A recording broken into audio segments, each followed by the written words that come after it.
ओम दीदी। जी,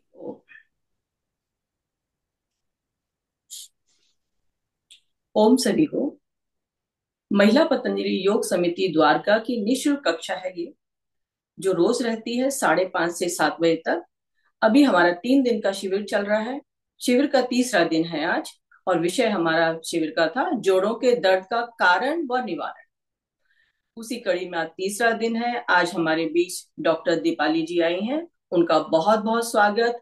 वैसे तो ये हमारे योग परिवार की ही सदस्य हैं। समय समय पर हम मार्गदर्शन देती रहती हैं और कई विषयों पर इनका बताती हैं। अलग अलग विषय पर हमारी क्लास में बताती हैं और हमें बहुत अच्छा लगता है। और हमारे योग परिवार के साथी भी चाहते हैं कि बार बार दीपाली दीदी को बुलाया जाए।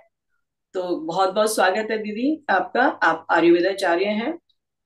और मैं दीपन जी से रिक्वेस्ट करूंगी कि वो आपका परिचय हम सबको कराएं। वैसे तो आप तो जानते हैं, योग परिवार की सदस्य जी। हैं, लेकिन हर बार कुछ लोग नए होते हैं तो इसलिए आपका परिचय दोबारा कराना होता है।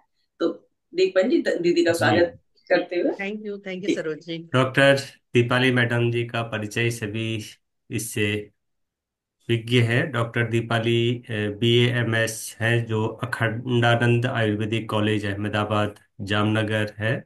और आपने गांधी नगर सिविल अस्पताल से METC medical emergency training course किया हुआ है। आपके जो अनुभव हैं वो अहमदाबाद में कई अस्पतालों में चिकित्सा अधिकारी के रूप में काम करने का है, जिसमें चिकित्सा, सर्जरी और स्त्री रोग विज्ञान में एलोपैथिक अनुभव प्राप्त किया है।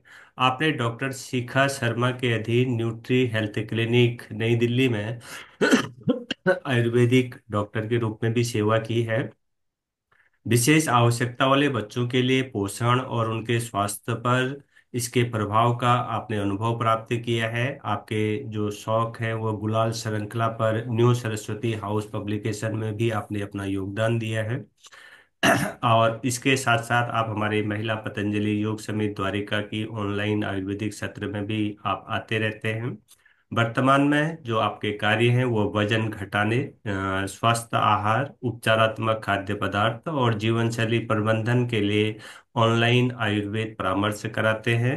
रक्त समूह और संविधान के आधार पर आहार योजना में विशेषज्ञता और भोजन की आदतों के माध्यम से रोग प्रबंधन पर ध्यान केंद्रित कराना आपका एक वर्तमान का कार्य है। और आपका उद्देश्य अस्थायी आहार परिवर्तनों से परे स्थायी स्वास्थ्य समाधान तैयार करना है। अभी आप न्यू मुंबई में स्थित रहती हैं, जहां से ऑनलाइन आप सभी को परामर्श कर रही हैं। स्वागत है डॉक्टर दीपाली मैडम, आपका बहुत बहुत धन्यवाद। थैंक यू सो मच दीप जी, सरोज जी।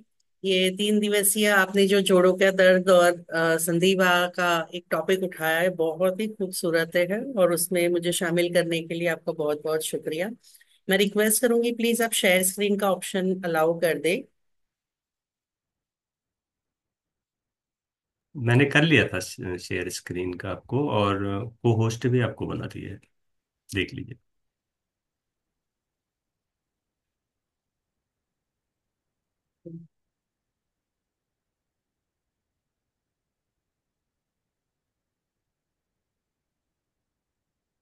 आपको दिख रहा है? जी। ठीक है। चलिए, ज्यादा समय नहीं लेते हुए हम शुरू करते हैं हमारा मेन टॉपिक, जो कि है आज का हमारा जॉइंट पेन्स। आयुर्वेद में हम इसको कह सकते हैं आर्थराइटिस।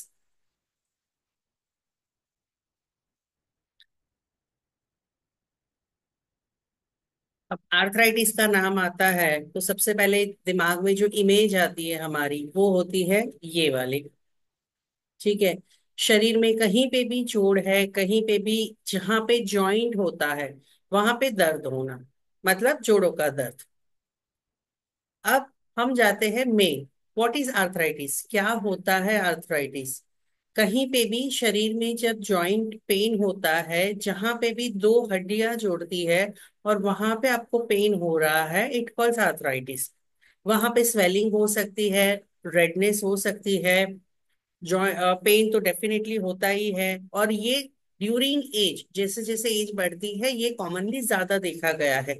बट अब नाउ डेज ऐसा कोई रूल नहीं है कि बच्चों को या बड़ों को ये प्रॉब्लम नहीं आती है, बिकॉज हमारी हड्डियां ही कमजोर होती जा रही हो रही है। सबसे पहले आता है इसमें स्टीफनेस होता है, हिल नहीं पाता है, अकड़ जाता है, जकड़ जाता है। ये कॉमन लैंग्वेज है जो हम डेली बेसिस पे हम यूज करते हैं कि मेरे हाथ अकड़ जाते हैं, मेरे पांव अकड़ जाते हैं, मैं उठ नहीं सकता या उठ नहीं सकती, मैं तुरंत नीचे पालटी मार के बैठ नहीं सकती। तो लॉस ऑफ फ्लेक्सिबिलिटी हो जाती है एकदम जल्दी से। आप मूवमेंट कर सकते हैं, हाथ ऐसे किया, ऐसे किया, ऐसे किया, ऐसे किया, ये जितनी स्पीड होती है, ये फ्लेक्सिबिलिटी नहीं आती है। आपका धीरे धीरे सेंसेशन कई बार कम हो जाता है, आपके बोन रप्चर हो जाते हैं बार बार, और वहां पे स्वेलिंग आती है। ये होता है मेन जोड़ों का दर्द या आर्थराइटिस। यहाँ पे मैंने यहाँ बहुत टाइप के आर्थराइटिस, मतलब किसी भी जोड़ों के दर्द को आप बहुत तरह का ले सकते हैं, जिसमें मेन होता है osteoarthritis, rheumatoid arthritis, gout, frozen shoulder, spondylosis, psoriatic arthritis. जिनको सोरियासिस होता है उनकी वजह से भी उनको आर्थराइटिस हो सकता है। जुवेनाइल आर्थराइटिस, जैसे मैंने बताया कि बच्चों को भी आजकल देखा जाता है। अब इनका मेन रीजन क्या होता है, जो हम इस आज टॉपिक पे बात करने जा रहे हैं, वो मेन होता है ऑस्टियोआर्थराइटिस एंड रूमेटोइड आर्थराइटिस, क्योंकि यही सबसे ज्यादा कॉमन पाया जाता है। सबसे पहले इन दोनों में डिफरेंशिएट करना बहुत इंपॉर्टेंट होता है कि क्या आपको संधिवात है या आमवात है। ऑस्टियोआर्थराइटिस मतलब होता है संधिवा, और रूमेटोइड आर्थराइटिस मतलब होता है आमवा।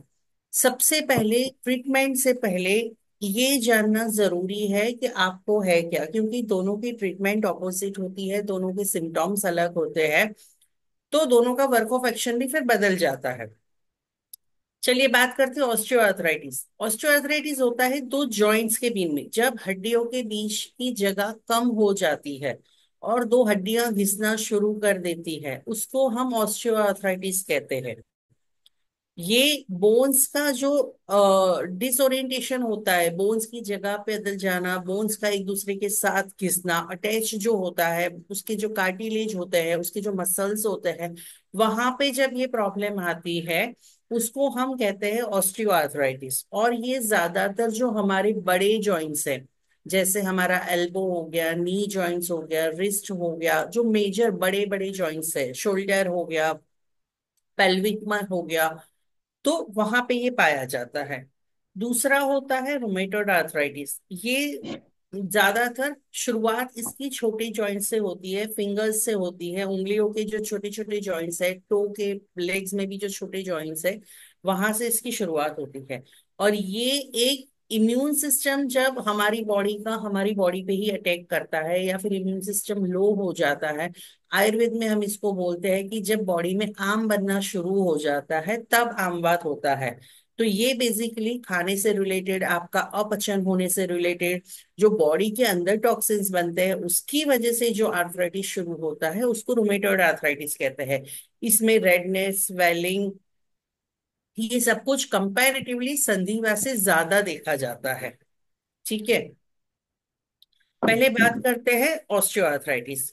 जैसे ही अभी ये स्लाइड टूटी ना, वैसे ही टूटने का आवाज आना।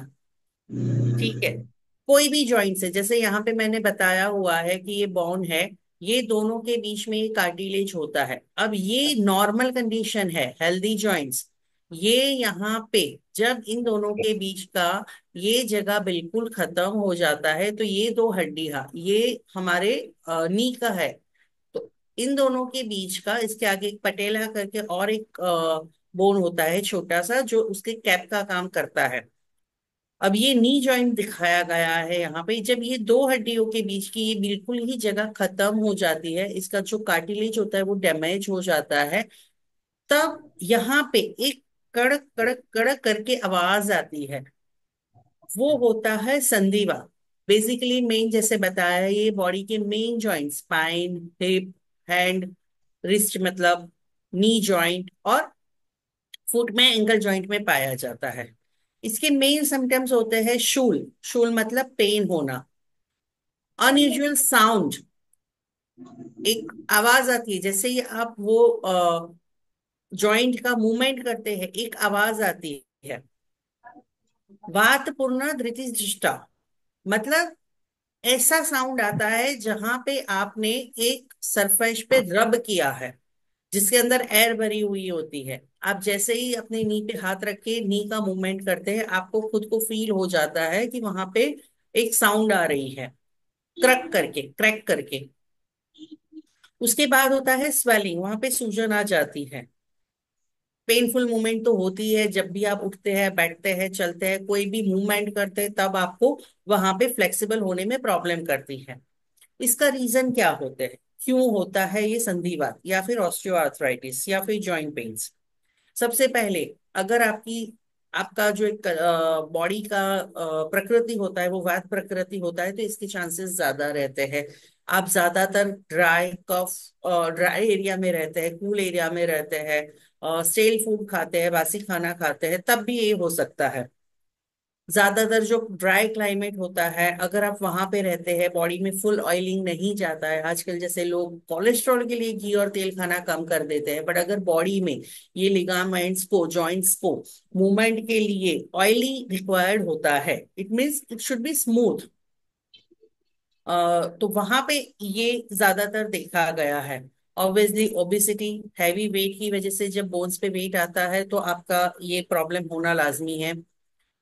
एक्सेसिव यूज ऑफ जॉइंट, जो काफी जैसे साइकिलिंग करते हैं, रिक्शा चलाते हैं, ज्यादातर पैरों का यूज करते रहते हैं या ज्यादातर हाथ का ही यूज करते हैं, और एक ही सिचुएशन में कहते हैं, जैसे अगर कोई सिलाई मशीन का काम करता है तो उनको स्पॉन्डिलाइसिस, बैक का जो स्पाइन का प्रॉब्लम है वो ज्यादा बढ़ जाता है, क्योंकि उनकी पोजीशन ही एक रहती है कंटिन्यूस।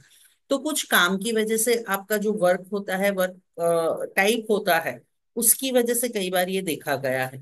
एंड डेफिनेटली ये एज के साथ थोड़ा सा ज्यादा बढ़ता ही है, क्योंकि हड्डियां हैं, हमारा शरीर धीरे धीरे नाश होना शुरू होता है, तो हड्डियां भी गलना शुरू होती है, तो विथ एज ये बढ़ता है। संधिवा में मेन क्या ट्रीटमेंट कर सकते हैं? जैसे मैंने पहले ही बताया, इन दोनों को डिफरेंशिएट करना सबसे इंपॉर्टेंट होता है। अगर आपको संधिवात है तो उसमें आप क्या इम्प्लीमेंट कर सकते हैं? सबसे पहले लाइफस्टाइल मेजरमेंट, जिसमें होता है आपका वेट लॉस। अगर आपका हैवी वेट है और आपको ये शुरू नहीं हुआ है, तो आपको सबसे पहले वेट लॉस की तरफ जाना चाहिए, क्योंकि वेट की वजह से इंडिया में ज्यादातर ये होता हुआ देखा गया है। मेडिकेशन में हम नॉर्मली कोई भी एक पेन किलर या नॉन स्टेरॉइड ड्रग्स जो होती है, पैरासीटामोल या ऐसा कुछ ले लेते हैं, उसके बाद आगे चल के स्टेरॉइड्स के इंजेक्शन आते हैं, ये एलोपैथी ट्रीटमेंट होती है। आयुर्वेदिक में सबसे ज्यादा होती है इसका शमन चिकित्सा, जिसमें हम मेन गूगल का इस्तेमाल करते हैं।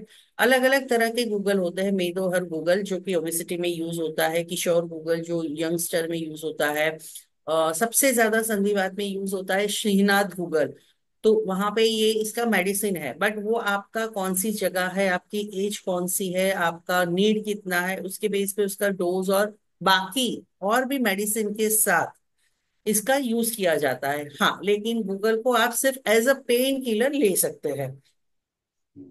तो जब भी, और गूगल जब भी आप लेते हैं आयुर्वेद के हिसाब से, तो आप उसको थोड़ा सा तोड़ के, क्योंकि उसकी टैबलेट्स आती है, टैबलेट्स फॉर्म आता है, तो उसको थोड़ा सा हाफ क्रश करके गर्म पानी के साथ लेना चाहिए, बिकॉज तभी वो बॉडी में डाइजेस्ट हो पाता है। सपोर्टिव थेरापीज यहाँ पे ज्यादातर हेल्प करती है। आपको फिजियोथेरापी हो गई, हॉट एंड कोल्ड पैक रखना हो गया, डेली एक्सरसाइज हो गई, कुछ ऐसे डिवाइसेस आते हैं जो जिसमें वाइब्रेशन होता है, वैसे वाले जो डिवाइसेस आते हैं आप वो यूज करते हैं, वो यहाँ पे ज्यादा आपको पेन कम करने में, हेल्प करने में ज्यादा अच्छे से काम करती हुई देखी गई है। बिकॉज अगर आपको मेडिसिन की तरफ नहीं जाना है तो मेडिसिन एक सेकंड स्टेप होता है, first step my, according to my से फर्स्ट लाइफस्टाइल होता है। अगर वहां से नहीं होता है, then you go for the supportive therapies, then you go for the medicine, and then you again go for that higher medicine, और फिर पंचकर्म हो गया, या फिर लास्ट में ऑपरेशन। अब आते हैं रुमेटॉइड आर्थराइटिस। जैसे बताया, यहाँ पे ये भी नी जॉइंट ही है। यहाँ पे ये जो फ्लूइड होता है, ये जो कार्टिलेज होता है, वहां पे ये साइनोवाइल फ्लूइड होता है, ठीक है। यहाँ पे ये होता है आमवात। आयुर्वेद में आमवात को एक बहुत बड़ा रोग माना गया है, क्योंकि इसका, जैसे हमने बताया कि संधिवात में सिर्फ मेरे जॉइंट्स में पेन होता है, सिर्फ मेरी नी में पेन होता है, सिर्फ मेरे लेग्स में पेन होता है, सिर्फ मेरी कमर में पेन होता है। ठीक है।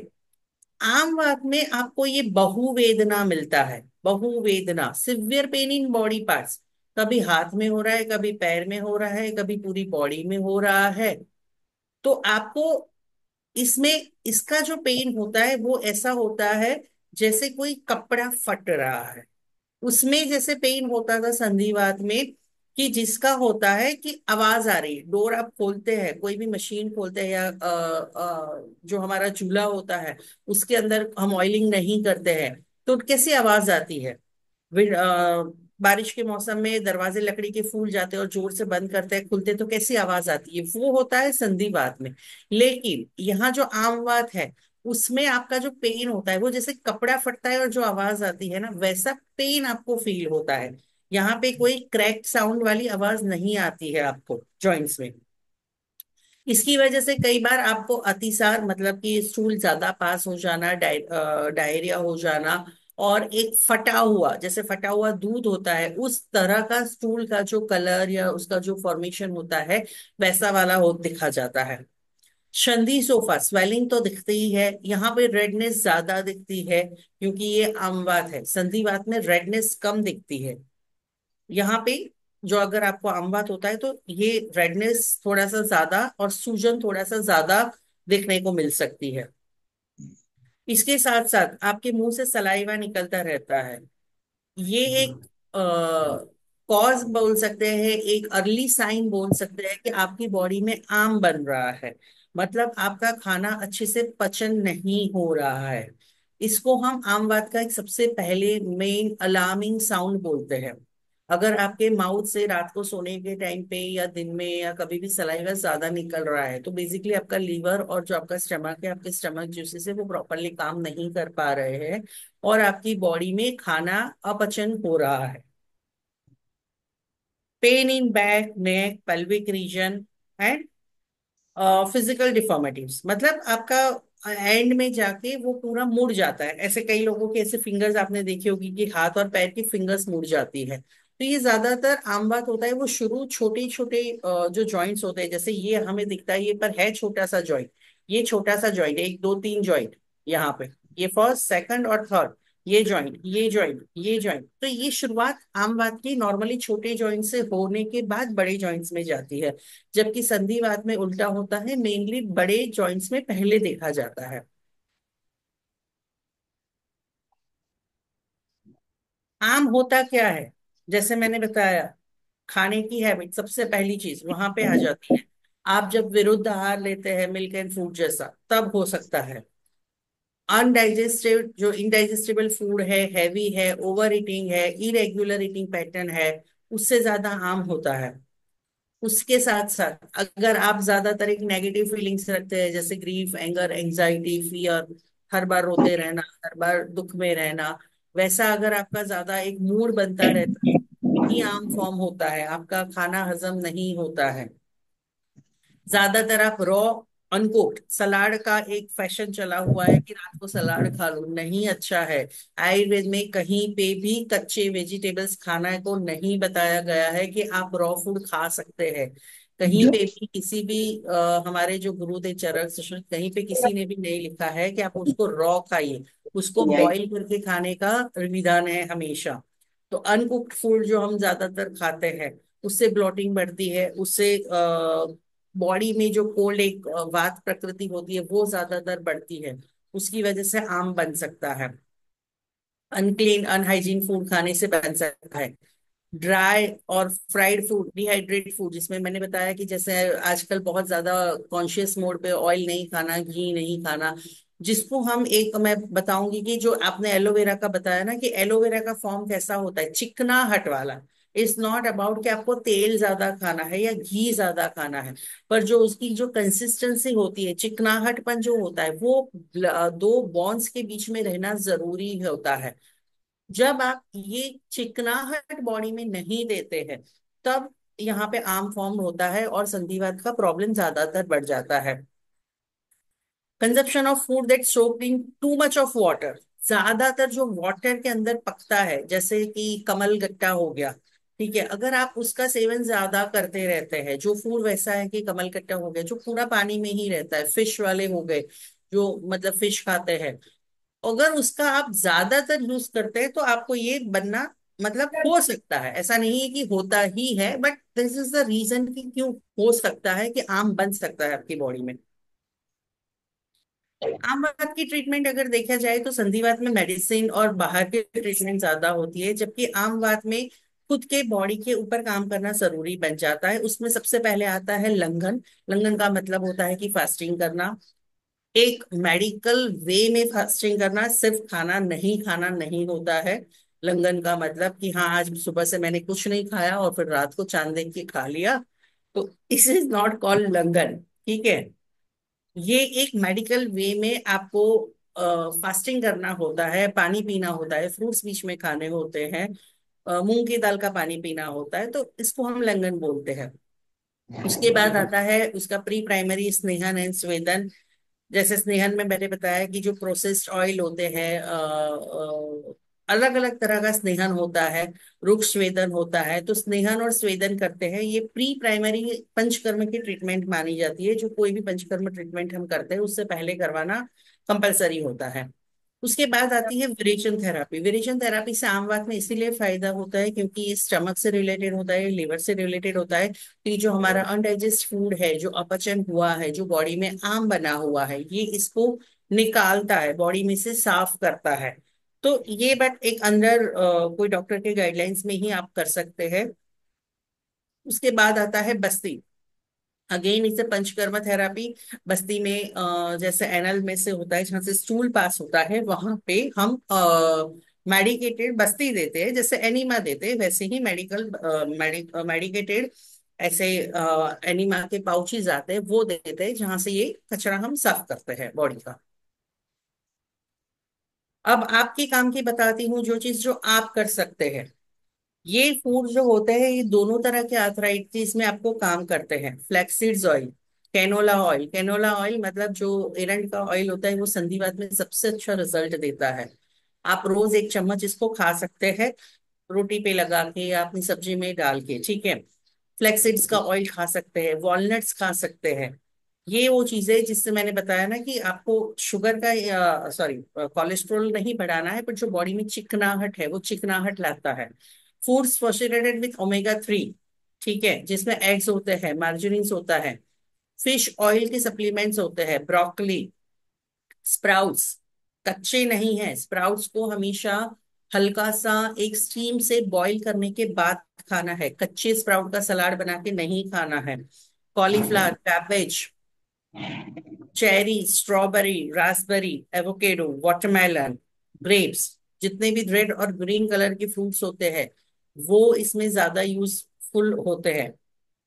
स्टार्ची फूड्स, पोटैटो, राइस, जिसमें प्रोटीन कंटेन होता है, pulses, meat, fish, saturated unsaturated oils और स्प्रेड होते हैं फैट्स वाले, वो आप बाहर से खा सकते हैं। सबसे ज्यादा वर्स्ट क्या बनाता है? शुगर।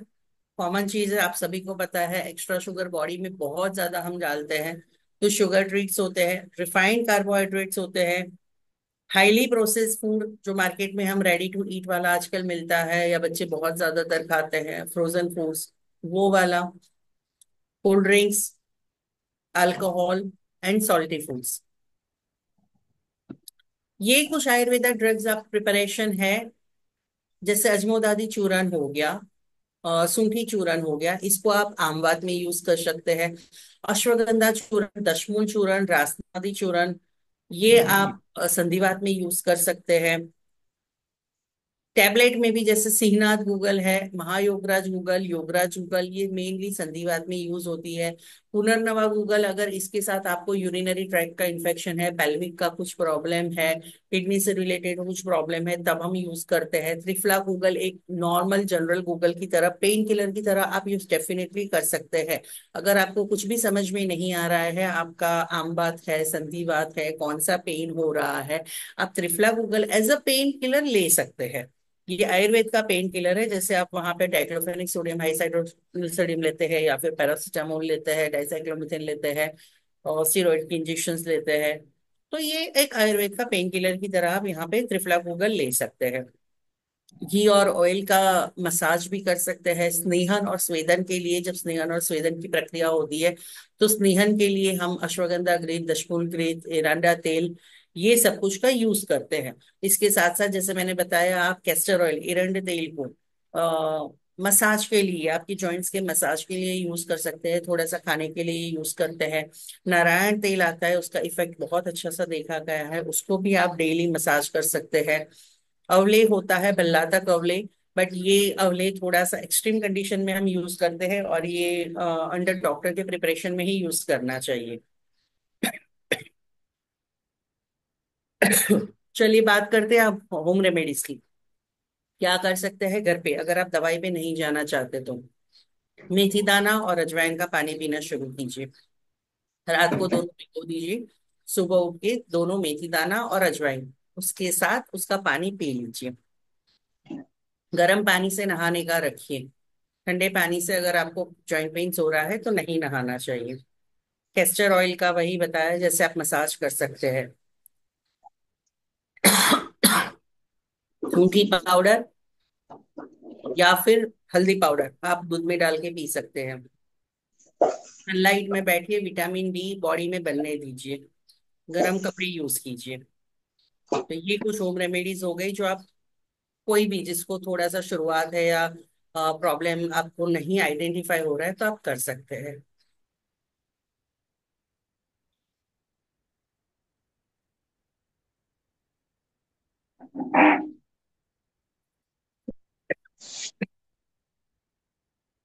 हाँ जी, अब आपके क्वेश्चंस पे आते हैं। जो भी आपके क्वेश्चन से पूछ सकते हैं प्लीज। जी मैडम, नमस्कार। हेलो। नमस्कार मैम। आवाज हाँ आ जी, रही है। नमस्ते नमस्ते। मैं डॉक्टर केसी वर्मा भिवानी से बोल रहा हूँ, हाँ जी। नेचुरोपैथ हूँ। बहुत अच्छा आपने विस्तार पूर्ण चीजों को बताया और बिल्कुल ही उनको अलग अलग करके समझाया। बहुत अच्छा, आपका धन्यवाद करते हैं। मैं ये बात पूछना चाहता हूँ, जैसे संधिवात में जहाँ की कार्टिलेजी डैमेज होती है और बोन एक दूसरे से घर्षण करके दर्द पैदा करती है, उसके अंदर जैसे कि मैंने जो आजकल लेटेस्ट वैज्ञानिकों के रिसर्च पेपर पढ़े हैं, उनके अंदर बोन बोर्स जो है उसका प्रयोग वो करते हैं। तो आपके हिसाब से क्या इसका प्रयोग किया जाना चाहिए? हालांकि ये नॉन वेज है, किसका? तो क्या इस किसका प्रयोग करना है? बोन बोर्स, अच्छा। बोन बोन बोर्स। नहीं, मेरे हिसाब से नहीं करना चाहिए, क्योंकि ये कोई इसका रिसर्च अभी हो रहा है, और इतना कुछ प्रूफ है नहीं इस चीज का। तो ट्रायल टेस्टेड में क्यों जाना। चलो ठीक है जी, मैंने कुछ लेटेस्ट रिसर्च पेपर पढ़े थे, उसके आधार पर मैं आपसे जानना चाह रहा था। नहीं, मतलब दूसरा ये ये। रिसर्च बेस पे ही चल रहा है अभी, तो इतना ट्रायल टेस्टेड नहीं है। और ये इतना पुराना, संधिवात और आमवात इतने पुराने डिसीज है कि इसका एक कहते हैं ना कि जो रोग होता है और उसका एक थेरापी होता है, तो बहुत अच्छे से रिजल्ट हमें मिले हुए हैं। मेडिकेशन से, जी। शमन चिकित्सा से, पंचकर्मा से। तो वही हम्म। करना चाहिए हिसाब से जी सबसे जी। पहले। फिर और ट्रांसप्लांट एक ऑप्शन अलग एंड में हो ही जाता है, ऑपरेशन है ही एंड में, but that was the hmm. Last option. जी, ठीक है अगला जी। क्वेश्चन कोई? मेरा मेरा एक एक एक प्रश्न था। एक एक एक मेरा एक प्रश्न प्रश्न था। एक प्रश्न ये था, जो सलाद के बारे में बताया कि आयुर्वेदिक में सलाद पर जो मैम ने जो है वो कहा कि नहीं खाना चाहिए कच्ची सलाद, उसमें क्या क्या खास मतलब क्लियर क्या था? जैसे सलाद कच्ची मतलब, अपन। जैसे हम नॉर्मली सलाद में क्या करते हैं घर में रोज ही, कच्चा ककड़ी हो गया, गाजर हो गया, टमाटर हो गया, प्याज हो गया, काट के हम सलाद की तरह रख देते हैं प्लेट में और खा लेते हैं, ठीक है। ये नहीं लाल मिर्च करना वगैरह, चाहिए। हाँ जी, लाल ये मिर्च नहीं कर, वगैरह वो। नहीं, इसको इसको हल्का सा स्टीम देना चाहिए, हल्का सा बॉईल करना चाहिए। रॉ नहीं खाना चाहिए। या फिर इसके अंदर आप कोई ऑयल हो गया या दही हो गया, कुछ भी मिला के उसको मिक्स करके, उसके अंदर हम नॉर्मली इसीलिए नींबू और उसके ऊपर जो काला नमक डालते हैं, काले मरी डालते हैं, पाउडर डालते हैं, उसका रीजन ही वही है कि इसके ऊपर हम क्यों डालते हैं। उसको रॉ खाने से मना किया गया है। उसमें कोई भी प्रोसेस करो, आयुर्वेद मानता है कि जब भी हल्की सी प्रोसेस होती है। अगर आप मिक्स भी करते हो ना, वो भी आयुर्वेद में एक प्रोसेस माना गया है। तो अगर आप प्रोसेस करते हो ना, उसका जो इफेक्ट होता है वो खाने का, वो चाहे कुछ भी खाना हो, जी जी। उसका इफेक्ट चेंज हो जाता है। तो इसीलिए वो रॉ सलाड कुछ भी नहीं खाना चाहिए। आप उसको हल्के से ऑयल में, घी में, बहुत सारे ऐसी अभी तो रेसिपीज आती है कि मिक्स करो, ये करो, हाँ, बट उसमें आपको ये ध्यान रखना है कि फिर वो जो कॉम्बिनेशन है वो विरुद्धाहार नहीं बन जाए। और तो जिसमें इसका अंकुरित ध्यान। अंकुरित वाले जो बताए गए अंकुरित अंकुरित दाने, वो भी इसमें आते हैं कच्चे में। क्या क्या बताया है? अमृत। अंकुरित अंकुरित दाने, जो अंकुरित अपन मूंग अंकुरित है, दाने, चना है, ये। स्प्राउट, हाँ जी, अंकुरित दाने जो स्प्राउट आता है वो भी इसी में ही आता है। स्प्राउट हम सिर्फ अंकुरित करके कच्चे खाते हैं, वो नहीं खाना जी चाहिए। उसको स्टीम एक जी बार जी। कर लीजिए, हल्का सा यही स्टीम पूछना। कर लीजिए। अगर आपको ज्यादा धन्यवाद। लिक्विड फॉर्म में या बना के नहीं खाना है तो हल्का सा स्टीम कर लीजिए या सौते कर लीजिए, वैसे खाना चाहिए। कच्चे नहीं खाने चाहिए, जो अर्ली मॉर्निंग में काफी लोग खाते हैं। बहुत बहुत जी धन्यवाद मैडम, मैडम, एक वो प्रश्न बहुत मेरा, दिमाग एक से चल सवाल। रही थी आज की हुई ये बात। हाँ जी। जी नहीं, सही है ये बात बहुत सही है आपकी। लेकिन एक प्रश्न मेरा ये है कि माइक्रो ग्रीन्स जो उगाते हैं, एक तो अंकुरित अंकुरित है, एक उसके आगे की स्टेज जो माइक्रो ग्रीन्स की है, जैसे व्हीट ग्रास है या और दूसरे ब्रोकली वगैरह की माइक्रो ग्रीन्स है, क्या इनको भी स्टीमिंग करें? क्योंकि डेफिनेटली। माइक्रो न्यूट्रिएंट्स जो है वो लॉस तो नहीं हो जाएगा उनका? नहीं, आपको हल्का सा स्टीम करना है, आप उसको ज्यादा पकाना नहीं है। मैंने वही बोला, हल्का सा स्टीम करना है। उसमें वो सॉफ्ट हो जाना चाहिए। ब्रोकली भी कभी ऐसे नहीं खानी चाहिए। हम नॉर्मली, अगर मैं मॉडर्न साइंस की तरह से बात करूँ, या आजकल के जो बच्चे ब्रोकली सॉस बनाते हैं या ब्रोकली का यूज करते हैं ज्यादातर सलाद में, सैंडविच में, वैसे यूज करते हैं, तो वो भी सौते करते हैं, हल्का सा रोस्ट करते हैं तवे के ऊपर, नॉन जी स्टिक जी। पैन में। अगर आप वैसा नहीं कर सकते, जो माइक्रो न्यूट्रिएंट्स वाली आप बात कर रहे हो, उसके लिए आप स्टीम भी कर सकते हो, हल्का सा 2 मिनट या माइक्रोवेव हल्का सा कर लो। Light light steaming is a must, light ठीक है। Steaming, very light steaming, light जिससे वो लाइट सॉफ्ट हो स्टीमिंग जाए। इज।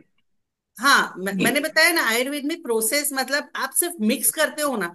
4 बार अगर आप दही को फेंटते हो ना, तो दही कैसे अलग हो जाता है? कुछ नहीं किया है आपने, दही की पन्नी में से दही निकाला है, उसको सिर्फ फेंटा है, 4 बार चम्मच से हिलाया है। आप जो निकला हुआ था और 4 बार चम्मच से हिलाया हुआ दही, आपको टेक्सचर, लोग खाने में, टेस्ट में फर्क दिखना अपने आप शुरू हो जाता है। तो यही बात है, जब भी आप ये सलाद या माइक्रोन्यूट्रिएंट्स की बात करते हो या स्प्राउट्स की बात करते हो, आपको उसमें कुछ भी प्रोसेस करना है, चाहे आप उसमें नींबू का रस ही क्यों नहीं मिला रहे हैं, जी जी जी जी। तो वो बहुत कुछ अच्छे। एक जी। प्रोसेस वो करके लेना है। अभी एक वर्मा बात जी, इसमें और पूछनी है, वर्मा जैसे जी, गाय का शुद्ध गाय का घी वर्मा जी, के अंदर। वर्मा जी, और क्वेश्चन बाकी लोगों को लेने थे। आप तो खुद डॉक्टर हैं, आप भी क्वेश्चन पूछेंगे और बाकी लोगों को समय नहीं मिल पाएगा, प्लीज। अगला डॉक्टर, क्वेश्चन। मैं हमेशा राइट शोल्डर पे ही सोती हूँ। तो 3-4 महीने से क्या हो गया है, राइट शोल्डर मेरा अकड़ गया है और उसमें से एक जो नस है, शोल्डर से लेकर कलाई तक, और वो अकड़ गई है। और किसी वो महानारायण तेल से मालिश करे, गर्म पानी डाले, तो भी नहीं जाता है। वो पैर को हो गया तो पैर चले गया, पैर का ये चले गया, मगर 3-4 महीने से ये नहीं जा रहा है। तो क्या करना चाहिए?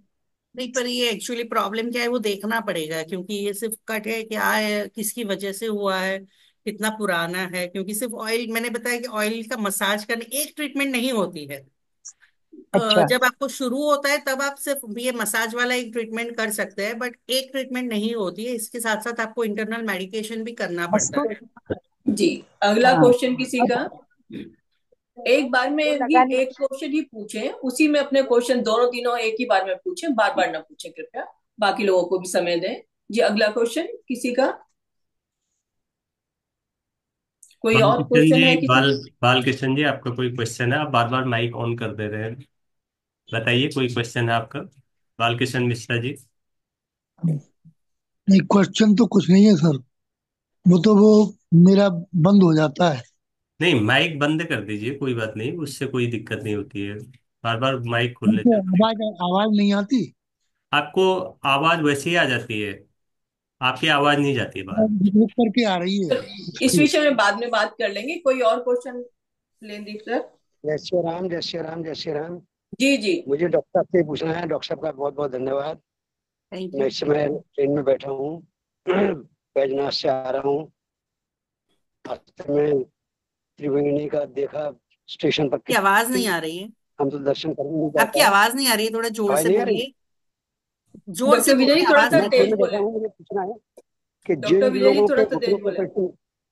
जिन लोगों के घुटने नहीं, उनकी उनके वो नेट की प्रॉब्लम है। हम्म।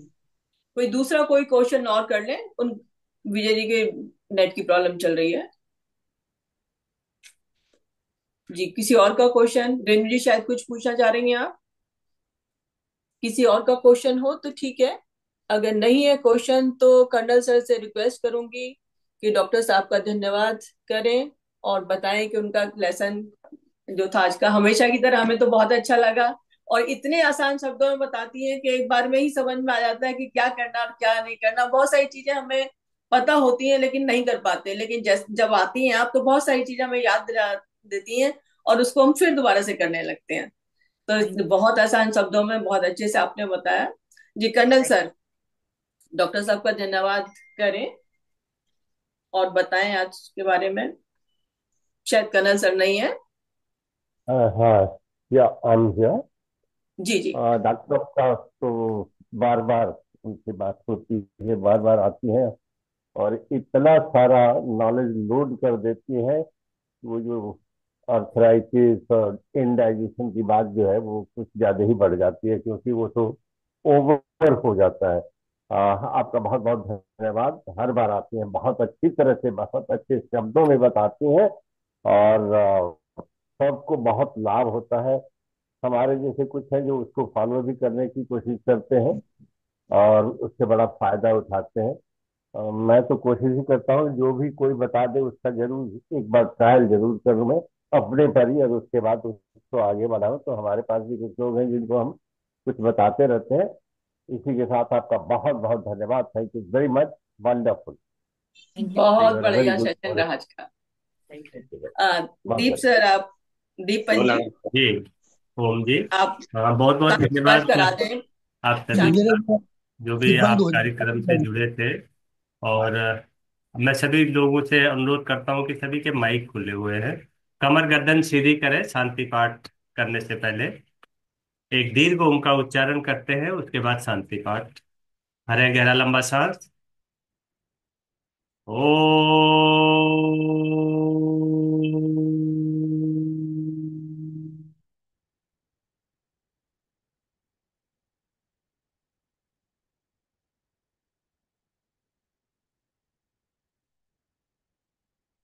ओम द्यौ शांति अंतरिक्ष एवं शांति पृथ्वी शांतिराप शांतिरोषधयः शांति वनस्पतयः शांतिर्विश्वे देवाः शांति ब्रह्म शांति सर्वगं शांति शांतिरेव शांति सामा शांतिरेधि। ओम शांति शांति शांति। अपने दोनों हाथों को आपस में जोड़ें, घर्षण करें, उससे निकली हुई ऊष्मा को अपने मुखमंडल पर लगाएं। आप सभी का दिन शुभ हो, मंगलमय हो, इसी कामना के साथ कल सुबह फिर मिलते हैं। बहुत बहुत धन्यवाद आप सभी का जो भी इस कार्यक्रम में जुड़े हैं, जो पहली बार जुड़े हैं। और हमारी क्लास उनकी इंफॉर्मेशन के लिए बता दें, 5:30 बजे से 7 बजे तक नियमित रूप से होती है। बहुत बहुत धन्यवाद। Thank you doctor Deepali madam, बहुत बहुत धन्यवाद, क्योंकि हमारा एकदम से मुझे अब खोल दो। आपको शॉर्ट नोटिस पर बोलना पड़ा। Thank you. यही तो। Thank you all very, very, very much, and thanks to Sarojji and team for conducting this 3 days of session. Very educative, very knowledgeable, and also very beneficial. दीपन बहुत जी बढ़िया, recording stop कर दें। बहुत अच्छा। Thank you all very much. God bless.